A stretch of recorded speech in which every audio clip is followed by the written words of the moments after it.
खत्म हो गई है। मीटिंग में 43 प्रस्तावों पर मुहर लगी है। कई अहम प्रस्तावों को कैबिनेट की स्वीकृति मिली। तो बड़ी खबर आप तक पहुंचा रहे हैं। पटना में कैबिनेट की बैठक खत्म हो गई है और मीटिंग में 43 प्रस्तावों पर मुहर लगी है। तो कई अहम प्रस्तावों को कैबिनेट की स्वीकृति भी मिली है।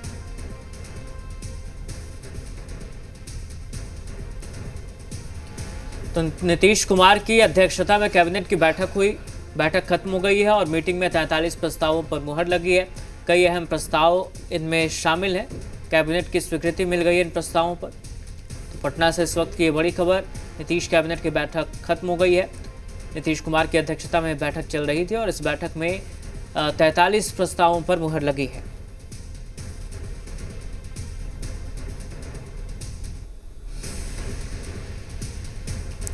तमाम जानकारी के साथ हमारे संवाददाता सनी हमारे साथ जुड़ चुके हैं। सनी, बैठक खत्म हो गई है, क्या कुछ जानकारी आपके पास?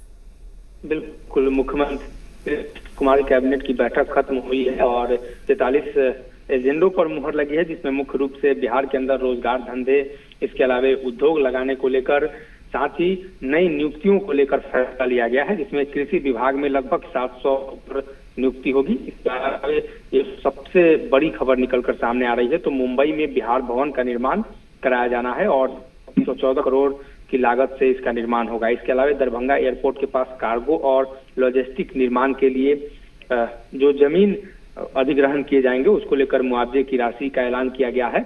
और उद्योग विभाग की ओर से एक महत्वपूर्ण फैसला लिया गया है, जिसमें चनपटिया स्टार्टअप जोन परिसर के टेक्सटाइल और वस्त्र उद्योग से जुड़ी हुई इकाइयों को विशेष परिस्थिति मानते हुए बिहार औद्योगिक निवेश प्रोत्साहन नीति के तहत इसको अंशदान सरकार की ओर से दी गई है, अनुदान दी गई है। आने वाले दिनों में ये लगातार चलती रहे।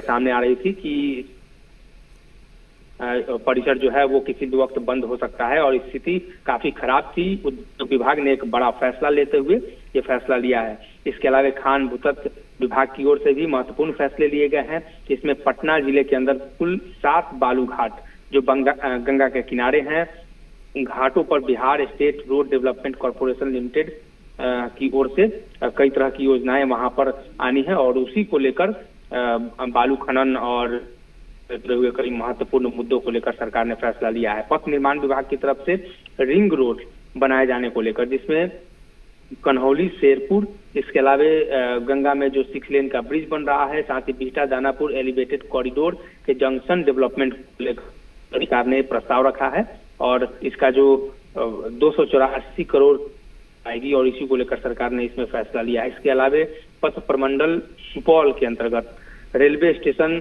और अन्य जगहों पर सड़कों का चौड़ीकरण, आरओबी सहित तमाम तरह के फैसले सरकार की ओर से लिए गए हैं। जी शुक्रिया सनी, आपका तमाम जानकारी साझा करने के लिए।